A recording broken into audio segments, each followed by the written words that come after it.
born on Okinawa. For those who don't know, it's a small island off the coast of Japan. There's a big U.S. Air Force base there. My father was in the military and did 3 tours of duty in Vietnam. And we got transferred to Luke Air Force Base. And so my family landed here in 1968. I would say my mother is a huge influence on me. A lot of people tell their kids, make sure you follow the rules. And my mom would holler down the street, just remember, Kimber, nobody can ever make you do anything. So, as a kindergartner, when you're hearing that, you start going, yeah, I'm a thinker, you know what I mean? And the teachers were like, oh, I was always raising my hand, asking the difficult questions, the logical questions though. And my mom was always right there encouraging me to push and to ask why. Why are we doing it this way? And why not this way? And how about if I have a better idea? She just encouraged me to think. I do remember a heightened sense of accountability from a very young age.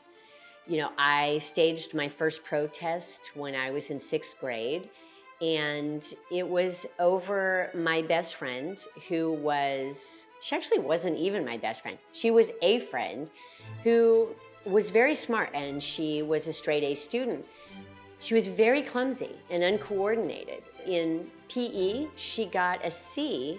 She was always the last one to be picked, and that kept her off the honor roll. And I thought that was outrageous that she can't be on the honor roll because she's uncoordinated.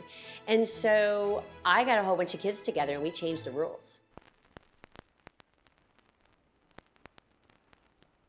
I got my first job, which was at Zia Records when I was very young, and I was a fantastic employee. I was just an idea person and I would implement it.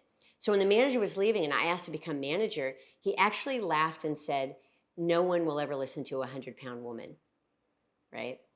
And so I set about opening my own store and opened Stinkweeds when I was 19. So I started small. The day I opened, in 1987, CDs were still somewhat new.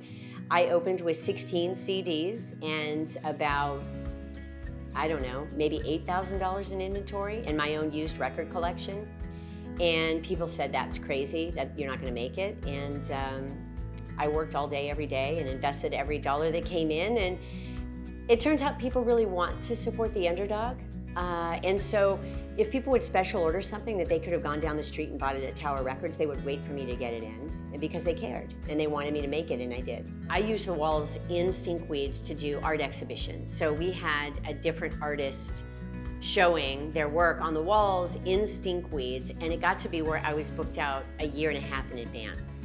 So that told me that there weren't enough places for young artists to show their work. We had bands in Stinkweeds. We had a little stage in the corner, and so we had live music in the store on a regular basis.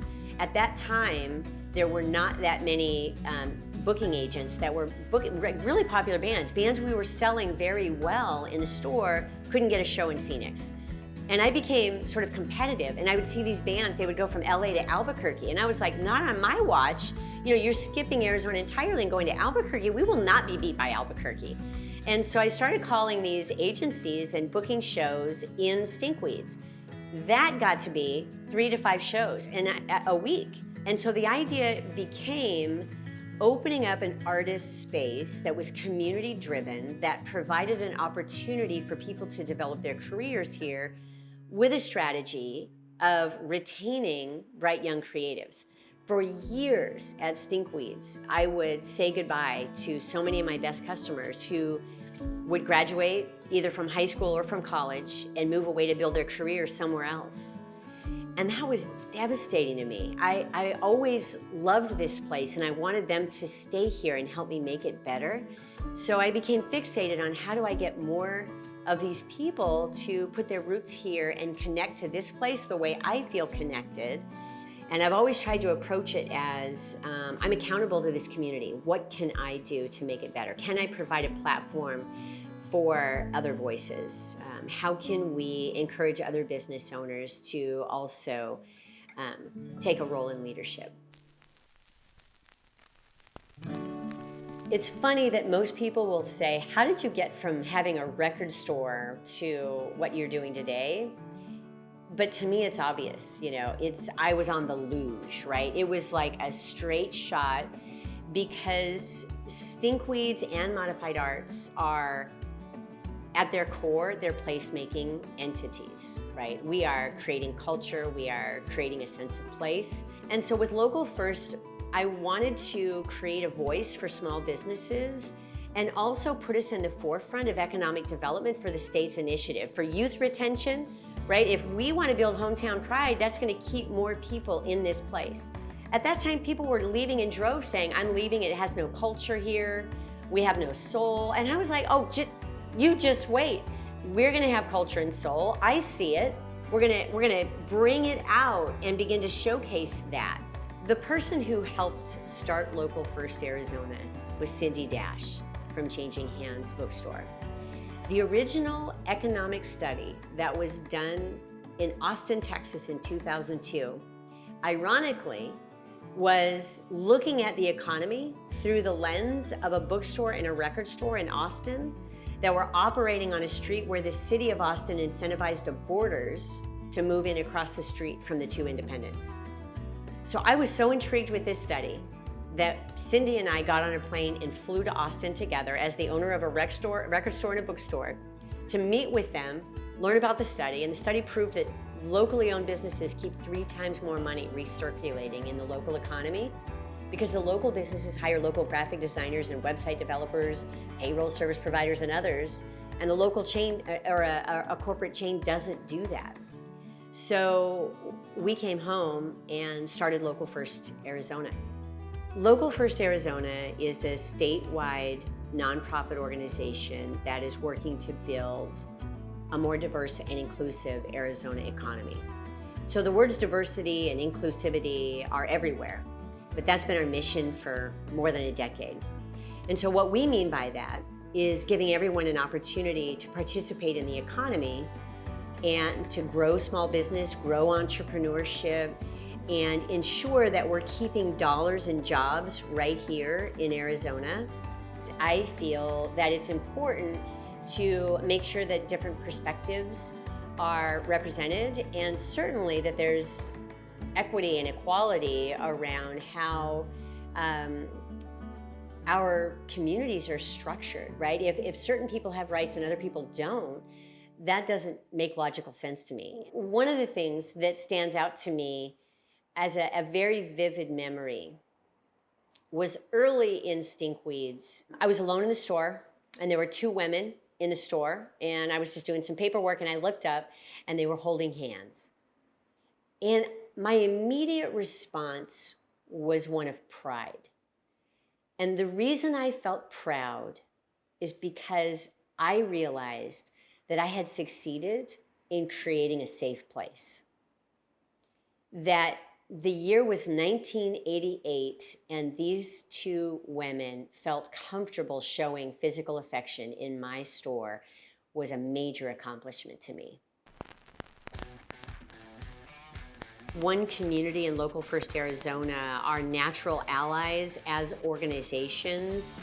We are driving the culture and the face of inclusivity in Arizona from a diverse economy perspective, and the work that One Community does, it has transformed the state. And I think the 2 organizations are perfectly designed to work together.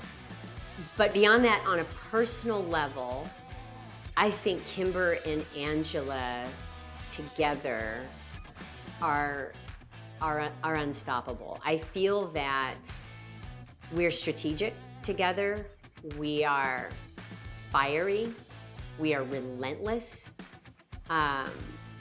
We have characteristics that are very similar in terms of accountability to our communities and to each other. And I think it's critical to recognize the audacity that we both have to think that we can make a difference. Local First was the first organization to sign the Unity Pledge. Well, it was a no-brainer, first of all. It's small businesses coming together, well, all businesses really coming together to build an inclusive Arizona. That is what we do. So it's a no-brainer for me. And the Unity Pledge is all about building a stronger Arizona economy. So I didn't realize, didn't even think about our place in history as being the first organization to sign. It was really just that both Angela and I happened to be working on a Sunday morning at 6 o'clock, and I got the email, and I distinctly remember printing it out, signing it, and scanning it back to her, and she was like, wow, that was fast. And I always joke, well, it's, early bird gets the worm. I think what sets us apart at Local First Arizona is our willingness to step up for what's right, even if we're concerned that people may misunderstand. One of my favorites was when a gentleman, after 1062, he said, "You don't speak for me." And I said, "You're damn right I don't. Here's your refund." He was a member, and he was outraged that we were simply defending inclusion. And I thought, okay, I don't represent your values, and you don't represent mine, so let's part ways. However, I did try to have that conversation with him. I will always try to have that conversation. Local First Arizona and one community have partnered on the Your Vote is Your Voice campaign, which is reaching far and wide to get the deep faces, the deep communities across Arizona, to elevate those voices, to make sure that they know they have a stake. I speak out on inclusivity issues because they matter for the future of Arizona. Arizona is not successful economically or culturally if we're not truly inclusive. And I'm accountable to the people in my community. I'm accountable for building a better Arizona. And you don't get there by staying silent. Arizona's at a crossroads.